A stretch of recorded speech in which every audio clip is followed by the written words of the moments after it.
Graças a Deus. Feche seus olhos e ore comigo rapidamente em nome de Jesus. Senhor Deus, eterno Pai, graças nós te damos, Senhor, pelo privilégio de estarmos na Tua presença, estamos diante da Tua palavra. Fala conosco através das Escrituras, que a Tua palavra nessa noite seja água que mate a sede, seja pão que mate a fome, seja remédio que sare a ferida, seja salvação para o pecador, seja o caminho para o perdido, seja força para o que estava fraco. Pai querido e santo, que o Teu nome seja glorificado mais uma vez através da Tua palavra, e assim que nós oramos e desde já te agradecemos dizendo amém. Graças a Deus. Meus irmãos, quando nós lemos o versículo 11 do capítulo 2 do Evangelho de João, nós vamos descobrir que a conversão, a transformação da água em vinho foi o primeiro milagre operado pelo Senhor Jesus. Jesus não operou nenhum outro milagre antes das bodas em Caná da Galileia. Foi em Caná da Galileia que o Senhor Jesus Cristo, ele inaugurou os seus sinais, o seu ministério de milagres. E a segunda coisa que nós notamos no texto é que este primeiro milagre operado pelo Senhor Jesus, ele foi operado em uma festa de casamento. E existem duas interpretações para nos informar como Jesus chegou a essa festa.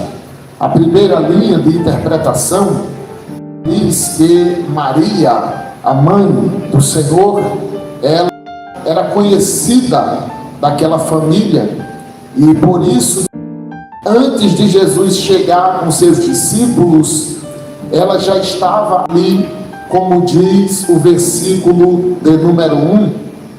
Também existe outra linha interpretativa que diz que Jesus e os seus primeiros discípulos foram convidados por Natanael, porque se você ler João capítulo 21, versículo de número 2, você vai notar que Natanael, ele era residente, era morador de Caná da Galileia, e por Natanael, ele ser natural de Caná da Galileia, e Jesus ter o encontrado no capítulo 1 de João, dos versículos de número 47 em diante, muitos dizem que foi naquele momento que Natanael lançou o convite para que Jesus fosse àquela festa de casamento. E o texto bíblico que nós lemos no versículo de número 1 vai nos mostrar que Jesus, ele vai chegar naquela festividade de casamento não no primeiro dia de celebração, nem no segundo dia, mas Jesus, ele vai chegar naquela festa já no seu terceiro dia de andamento. Você ler Juízes capítulo 14, versículo 12, você vai descobrir que as festas de casamento, as celebrações de bodas nos tempos bíblicos, ela era celebrada em um período de 7 dias, era no período de uma semana que uma festividade de casamento, ela era celebrada. E o versículo 1 começa com a seguinte expressão: e ao terceiro dia. João, com essa expressão, ao terceiro dia, ele queria dizer duas coisas para os seus leitores. A primeira coisa é que ele estava fazendo a contagem da semana em que era celebrado aquela festa. E a segunda coisa que João ele quis dizer foi que ele quis dar ênfase ao dia em que Jesus Cristo chegou naquela festividade. O versículo de número 1 nos mostra que Jesus não chega no primeiro dia e nem no segundo, mas no terceiro dia de celebração. E aqui eu vou fazer uma pergunta para o texto, e a pergunta que eu faço é a seguinte: por que Jesus não chegou no primeiro dia com a maioria dos convidados?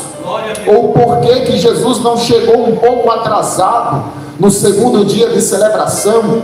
Mas aprove ao coração do bom mestre chegar naquela festividade só no seu terceiro dia de andamento. Quando eu faço essa pergunta, eu vou ver a resposta desta pergunta que foi feita no versículo 3. Jesus chega no terceiro dia, porque foi exatamente no terceiro dia de celebração que o vinho acabou naquela festa. E no contexto do capítulo 2 de João, o vinho acabar ali seria um vexame para todos os noivos e para todos os convidados, porque sem vinho não haveria festa. Segundo as leis cerimoniais da época, os noivos que dessem uma festa de casamento e não tivesse comida e bebida até o último dia da festa, a aliança de noivado seria desfeita, a festa iria acabar e os noivos poderiam até mesmo serem processados pela sociedade. Então, a falta do vinho aqui era um grande problema que os noivos estavam enfrentando. A falta do vinho aqui foi um grande dilema que visitou a festa daqueles noivos. A falta do vinho aqui foi uma provação que visitou os noivos em um dia que ela não poderia visitar, porque nós sabemos, se tem um dia que nada pode dar errado, é no dia de casamento. Quem está se casando, ele quer que tudo dê certo, que tudo saia como planejado, que tudo aquilo que estava no script venha a ser realizado. Mas foi em um dia de casamento que uma grande provação visitou a casa daqueles noivos. E aqui que eu sou confrontado com o texto bíblico e sou respondido do porquê Jesus não chegou no primeiro e nem no segundo dia. Sabe por que Jesus chegou no terceiro dia? É porque no primeiro dia ainda tinha vinho na festa e não havia milagre para Jesus operar. Sabe por que Jesus não chegou no segundo dia? É porque no segundo dia ainda existia vinho na festa e não existia nenhum milagre para Jesus operar. Mas no terceiro dia, quando a prova vem, quando o vinho acaba, quando o gigante se levanta, quando a crise visita, é o dia que Jesus Cristo chegou na casa daqueles noivos. Eu já aproveito para te convidar a levantar a tua mão direita para o céu e a liberar um brado de glória para o coração de Deus nessa noite. Eu vim aqui com uma palavra profética. Jesus não está demorando para chegar na tua causa. Jesus não está se atrasando para julgar a tua causa. Jesus, ele não se adianta e nem se atrasa. Ele chega exatamente na hora em que você mais precisa de um milagre. Eu vim aqui com uma palavra profética para te dizer: Jesus irá chegar na hora certa. Porque ele chegou na hora, porque ele chegou no terceiro dia. Ele chegou no terceiro dia porque era a hora certa de fazer um milagre. Porque ele chegou no terceiro dia porque era o momento exato em que os noivos mais precisavam dele. Eu profetizo em nome de Jesus: Jesus vai chegar no momento certo e na hora em que você mais precisa. Só quem pode levantar a mão, erguer o braço para o céu e dar glória a Deus nesta noite. Irmãos, a primeira lição que eu aprendo em Caná da Galileia é essa: Jesus não se atrasa, Jesus não demora, Jesus não se adianta. Ele chega na hora certa. Ele vai chegar na hora certa na tua casa, ele vai chegar na hora certa na tua família, ele vai chegar na hora certa na vida do teu esposo, ele vai chegar na hora certa na vida dos teus filhos, ele vai curar na hora certa, vai abrir a porta na hora certa, ele vai agir na hora em que você mais precisa dele. Só quem pode exaltar ao nome de Jesus, louve e exalte. Talvez quem estava naquela festa podia até dizer: Jesus não vai vir. Talvez quem estivesse naquela festa podia até dizer: esquece que ele não vem mais, abandona de lado, ele esqueceu, ele não vem. O convidado mais ilustre da festa, ele vai faltar. Talvez olharam para eles e disseram: ele está atrasado. Talvez olharam para eles e disseram: ele está demorando muito. Mas Jesus Cristo chegou no dia certo, na hora certa, no momento certo, porque não é como querem, é como ele quer e a hora que ele quer. Não precisa ensinar Jesus a trabalhar, não precisa anotar no calendário o dia que ele vai agir, não precisa nem olhar para o relógio, porque o tempo do homem é diferente do tempo de Deus. O tempo do homem é aqui da terra, mas o tempo de Deus é da eternidade, é o Kairos. Ele chega no momento em que ele sabe que mais estamos precisando. Sabe por que talvez Jesus ainda não abriu a porta? É porque não é o momento certo. Sabe por que Jesus ainda não resolveu a tua causa? É porque não é o tempo certo. Jesus está dizendo: eu vou fazer na hora certa. Diga para o irmão que está do teu lado, diga: ele vai fazer na hora certa. Não desanima, continua orando, ele vai fazer na hora certa.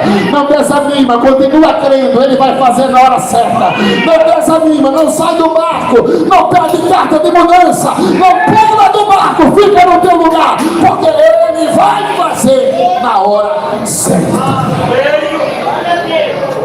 Qual foi a hora certa no capítulo 2? A hora certa foi o dia que o vinho acabou. A hora certa foi o momento em que o vinho ficou escasso. A hora certa foi quando não havia mais mantimento na casa. A hora certa foi quando o gigante se levantou. A hora certa foi quando o diabo, ele se acamou com todos os demônios do inferno e disse: é agora que ele morre, é agora que ela morre, é agora que ele dá para trás. Jesus está te dizendo: vai ser um momento maior, quando a última gota cair, que eu vou chegar. Só quem está acreditando no que eu estou pregando, ouve e exalte ao nome de Jesus. Jesus não vai chegar enquanto o homem ainda puder te ajudar. Jesus não vai fazer nada enquanto o homem ainda puder te estender a mão. Jesus, ele não divide a glória dele com ninguém, não divide a glória dele com medicina, não divide a glória dele com judiciário, não divide a glória dele com ninguém. É quando ninguém mais puder fazer por você que ele vai chegar. É quando o vizinho da direita disser: eu não posso, o da esquerda falar: eu não posso, os parentes disserem: eu não posso. É quando as esperanças esgotarem, Jesus vai chegar na tua vida. Eu profetizo em nome de Jesus, vai chegar na hora certa. Se Jesus tivesse chegado no dia 1º ou no 2º dia, os noivos ou mestre-sala podiam usar uma tática que eles usavam nos tempos antigos. Era de misturar 3 medidas de vinho com 1 de água. Eles ainda poderiam dar o jeito deles no 1º dia. Eles ainda poderiam dar o jeito deles no 2º dia. Mas no 3º dia o impossível chegou. No 3º dia, quando a causa impossível se levantou, Jesus Cristo operou um milagre. Só quem pode louvar o nome dele mais uma vez, exalte ao nome de Jesus. Ele é especialista em chegar na hora certa. O versículo 3 ainda vai nos dar outra lição maravilhosa. O versículo 3 diz que o vinho acabou. Só que aqui tem um detalhe: o vinho acabou com Jesus dentro da casa dos noivos. O vinho acabou com Jesus dentro da festa. O vinho acabou com Jesus participando das bodas. Aí você pode me perguntar: mas o Senhor acabou de dizer que a falta do vinho era uma crise, era um gigante, era uma prova. Sim, A falta do vinho é uma prova. E essa prova veio mesmo com Jesus Cristo dentro de casa. Sabe por quê? Porque a presença de Jesus nas nossas vidas, nas nossas casas, no meio das nossas famílias, não quer dizer que ficaremos isentos de provações. A presença de Jesus dentro da nossa vida não quer dizer que nós iremos faltar saúde, não quer dizer que não vai faltar dinheiro, não quer dizer que não vai faltar emprego, não quer dizer que não vai faltar vinho. A presença de Jesus dentro da nossa casa, ela não nos blinda das provações da vida, ela não vai blindar você. Você ainda vai passar por adversidade, você ainda vai passar por desconforto, você ainda vai passar pela crise, pela enfermidade, mas uma coisa eu posso te garantir: você vai passar com Jesus perto de você, dentro da tua casa. Só quem pode adorar é o nome dele. Ele é o Deus presente, o seu nome é Emmanuel, é Deus conosco. Ele não abre mão de você, Ele está contigo. Só quem pode levantar a mão direita e receber essa palavra: Jesus está com você, mesmo nas horas difíceis da vida. Jesus está com você, mesmo quando a crise vem. Jesus está com você, Ele não te abandonou. O rei Davi, no Salmo de número 23, versículo 5, ele disse: ainda que eu andasse pelo vale da sombra da morte, eu não temerei mal nenhum, porque tu estás comigo. Só quem pode acreditar nesta palavra, só quem acredita, exalte. Irmãos, o diabo quer que você pense: essa prova veio porque Jesus te abandonou. O diabo quer que você pense: essa luta veio porque Jesus te esqueceu. O diabo quer que você pense: essa batalha que você está enfrentando é porque Deus está desaprovando você. Mas sabe o que o texto está nos dizendo? Mesmo com a prova, Jesus está dentro da nossa casa. Mesmo com a crise, Jesus está dentro da nossa casa. Mesmo com a luta, Jesus está dentro da nossa casa. Segura essa que está descendo do céu. Pode estar faltando vinho, mas Jesus está dentro da casa. Pode estar faltando a mistura, mas Jesus está dentro da casa. Pode estar faltando a saúde, mas Jesus está dentro da casa. Pode estar faltando o que tiver, mas o principal não te falta: a presença de Jesus está com você. Está contigo. A presença de Jesus não quer dizer ausência de lutas e tribulação. Sabe o que a presença de Jesus quer dizer?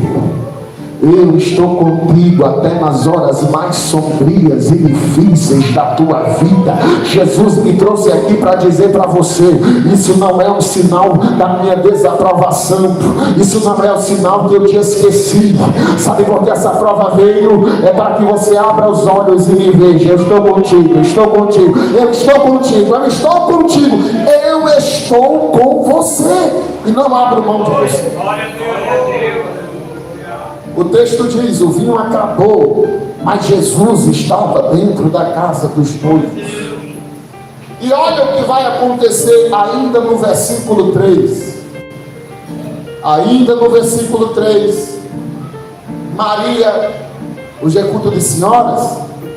Maria, ela é a primeira a identificar o problema que os noivos estavam enfrentando. Maria, ela foi a primeira a descobrir o problema que os noivos estavam enfrentando. E Maria, como uma mulher de Deus, ela vai nos dar uma lição de ética cristã maravilhosa. Qual é a lição que Maria vai nos dar? A lição é simples. O verso 3 diz que quando Maria descobre que não tem mais vinho na festa, ela vai até Jesus e diz para Jesus: eles não têm mais vinho. Sabe por que esse versículo chamou minha atenção? É que se você ler novamente o texto, até o versículo 11, você vai descobrir que existiam 5 grupos de pessoas dentro daquela festa. Naquela festa existiam os discípulos de Jesus. Naquela festa existiam os convidados dos noivos. Naquela festa existiam os serventes, os empregados.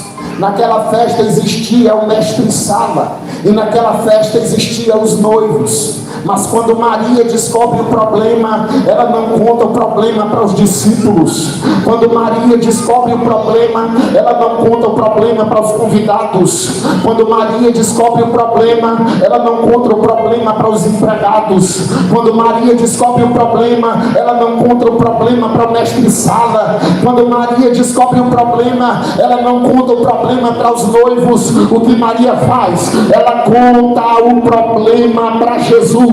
Sabe o que Maria está nos ensinando aqui? Problema que é problema é para ser depositado nos pés de quem tem poder para resolver. Quando Maria conta o problema para Jesus, ela estava dizendo: se eu contar para os empregados, eu aumento o problema e não resolvo. Se eu contar para o mestre-sala, eu aumento o pior o problema e não resolvo. Se eu contar para os convidados, eu pioro a situação e não resolvo. Mas uma coisa eu sei: se eu contar para Jesus, é martelo batido, é bunda virada. Jesus tem poder para resolver o problema. Só quem pode exaltar é o nome dele. Louve ao nome de Jesus.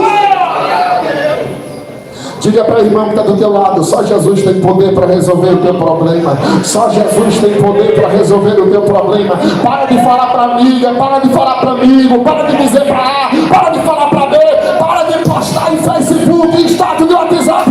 Conta para Jesus. Entra no teu quarto, fecha a tua porta e fala em secreto com ele, que ele te ouvirá.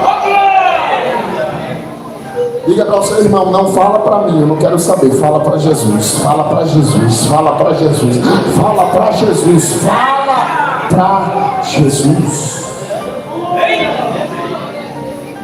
Maria, ela conta o problema para Jesus. Mas vai acontecer aqui uma coisa que vai chamar muito a minha atenção. Quando ela conta o problema para Jesus, no versículo 4, Jesus vai responder ela da seguinte forma: mulher, o que tenho eu contigo, ainda não chegou a minha hora. Aqui tem duas observações para se fazer. Primeira observação: nem sempre Jesus vai responder nossas orações e petições da forma que nós queremos que Ele responda. Nem sempre Jesus vai falar o que queremos ouvir. Nem sempre Jesus vai dar um sinal de positivo para a nossa oração, para a nossa petição e para os nossos desejos. Maria, ela vai até Jesus, conta o problema para Jesus, e Jesus vai olhar para ela e vai dizer: mulher, o que tenho eu contigo? Entenda isso. Nem sempre Jesus vai responder você da forma que você queria ouvir. Nem sempre o pregador, o pastor vai falar aqui do púlpito algo que você queria ouvir. Sabe por quê? Porque Deus, Ele trabalha de forma diferente. Deus não trabalha com aquilo que a gente quer. Deus não trabalha com aquilo que a gente gosta. Deus trabalha com aquilo que a gente precisa. Nem sempre que Jesus falar, nós vamos ouvir o que queríamos ouvir. Mas sempre que Jesus falar, nós iremos ouvir o que estávamos esperando ouvir. Levanta a tua mão direita para o céu, que eu irei profetizar. Nem sempre Jesus vai dar a você aquilo que você quer. Mas sempre que Jesus te der algo, Ele vai dar aquilo que você está precisando. Só quem acredita no que eu estou pregando, abre a boca e exalte o nome do Cordeiro. Talvez você não more na casa que queria, no bairro que queria. Talvez você não coma o que você queria. Talvez você não trabalhe onde você queria. Mas perceba uma verdade maravilhosa. Talvez você não more na casa que queria, mas você mora na casa que precisa. Talvez você não tenha a roupa que queria, mas você usa a roupa que precisa usar. Talvez você não tenha o carro que queria, mas você tem o carro que precisa. Nem sempre Deus te atendeu com aquilo que tu estava querendo, mas todas as vezes que Ele se levantou de trono, Ele deu para você aquilo que você estava precisando. Só quem pode levantar a mão direita e adorar ao nome do Senhor nesta noite. Diga para seu irmão: Jesus, Ele vai dar aquilo que você está precisando. Nem sempre aquilo que você está precisando é aquilo que você está querendo. Diga para você, meu irmão, nem sempre aquilo que você está precisando é aquilo que você está querendo. Talvez aquilo que você queria poderia te fazer mal no futuro. Talvez aquilo que você queria poderia dar errado lá na frente. Talvez aquilo que você queria poderia estragar com a tua história. Mas aquilo que tu estás precisando só vai dar certo, só vai te levar para cima. Só quem pode adorar é o nome do Cordeiro que está aqui. Ele vai falar para Maria o que Maria não queria ouvir. E a segunda coisa que nós podemos extrair daqui, ele vai dizer: ainda não chegou a minha hora. Aqui novamente esse tema surge, o tema da hora certa. Aqui Jesus estava dizendo para Maria: não é na hora que você quer. Diga para o seu irmão, acorde ele, não é na hora que você quer. Não é na hora que você quer.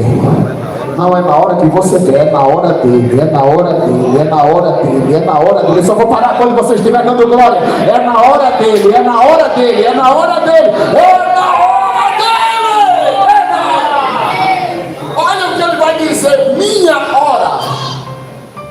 A palavra minha é um pronome possessivo que indica quando algo pertence a alguém. Ele está dizendo: a hora é minha, o tempo é meu, o calendário é meu. Eu sou o Deus do tempo, Criador do tempo. Isaías capítulo de número 9, versículo de número 6, vai dizer que um dos nomes dele é Pai da eternidade. Ele é o dono do tempo, o Senhor do tempo. Ele volta no passado, ele adianta o futuro, ele para o tempo, para o sol, para a lua, mas ele dá vitória ao povo que é fiel. Só quem pode exaltar é o nome dele. A hora é dele. Descanse, é na hora dele. É na hora dele. É na hora dele. É na hora dele. Ele diz: ainda não chegou a minha hora. E aqui eu vou fechar minha Bíblia. No versículo 5, Maria tinha tudo para ter sido decepcionada, porque quem é que queria ouvir de Jesus uma palavra dura? Se você chegasse para alguém que pudesse resolver o teu problema no estalar de dedos, e aquela pessoa olhasse para você e dissesse: isso não é problema meu, como é que você ficaria? Se o seu esposo pudesse resolver o seu problema de forma simples, rápida, mas ele olhasse para você e dissesse: te vira, resolve, eu não tenho nada a ver com isso, como é que você iria ficar? Você iria desfalecer o seu semblante, você iria ficar abatida. Mas Maria, no versículo 5, vai nos dar uma lição maravilhosa. Ainda que Jesus não tenha feito o que ela pediu, e ainda que Jesus não tenha falado o que ela queria ouvir, no versículo 5, ela vai se juntar com os empregados daquela casa e vai apontar para Jesus e vai dizer assim: está vendo aquele ali? O nome dele é Jesus. Faça tudo que Jesus lhe mandar. Mas talvez alguém tenha olhado para ela e tenha dito: Maria, mas tu estás nos mandando obedecer a ele. Ele te respondeu, ele me disse nem aquilo que tu estava querendo ouvir, não fez nem o que tu estava pedindo. Aí ela disse: não tem problema, ele pode ter não falado o que eu queria ouvir, ele pode não ter resolvido o problema que eu levei até ele, mas tem uma coisa certa: continue fazendo tudo ele lhe mandar, continue fazendo tudo aquilo que ele lhe mandar. Levante a tua mão para receber esta palavra que está descendo do céu. Ainda que Deus tenha a tua oração e respondido com positivo, ainda que Deus não tenha aberto a porta que você tanto pediu, ainda que Deus não tenha feito o milagre que você tanto orou, não desanime, continua fazendo tudo aquilo que ele lhe mandar. Só tem problema. Irmãos, obedecer a Deus com todas as coisas dando certo, é fácil demais. Obedecer a Deus, com todas as coisas caminhando conforme o andar da carruagem, é bom demais. Mas Maria está nos dando uma lição maravilhosa aqui. Obedeça com a porta fechada, obedeça ouvindo um não, obedeça ouvindo um ainda não chegou a hora, obedeça ouvindo um espera, obedeça mesmo ouvindo aquilo que você não queria ouvir. Infelizmente tem irmãos que quando ouve aquilo que não queria ouvir, desfalece, entristece, deixa até vir para a igreja, procura outro ministério, outra denominação. Isso eu falo com propriedade, porque faz 2 anos que eu estou à frente de igreja em tempo integral, e Deus tem me ensinado algumas coisas, mas de uma coisa eu sei: o fiel, o verdadeiro, o que vai para o céu, o que tem o nome escrito no livro da vida, o que foi regenerado pela pessoa do Espírito Santo, aquele que tem o nome escrito no céu, obedece mesmo ouvindo não, ele obedece mesmo ouvindo aquilo que eu queria ouvir. Maria estava dizendo: eu não sou fiel porque ele me dá o que eu quero. Eu sou fiel mesmo que ele não me atenda, mesmo que ele não me dê, mesmo que ele não me proporcione o que eu esteja precisando, mesmo com a porta fechada, eu continuarei fazendo tudo aquilo que ele mandar. Eu continuarei fazendo tudo aquilo que ele mandar. Eu continuarei sendo fiel à palavra. Eu continuarei sendo fiel ao evangelho. Eu continuarei andando de conformidade com ele. Jesus está nos chamando nesses dias difíceis para sermos fiéis quando tudo está dando errado.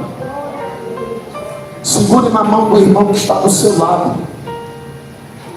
Essa é uma noite que ele marcou para te dar força. Segura na mão do irmão que está do teu lado. Segura, é aberta, não solta. Jesus está te dizendo: eu estou contigo, mesmo que eu esteja calado, eu estou contigo, mesmo que eu ainda não tenha respondido, eu estou contigo, mesmo que eu ainda não tenha feito, eu estou contigo. Não desanima, não dá para trás, não chuta o balde, não sai do teu lugar, porque eu estou com você. Continua sendo fiel no pouco, porque brevemente no muito eu te colocarei. Assim diz o Senhor.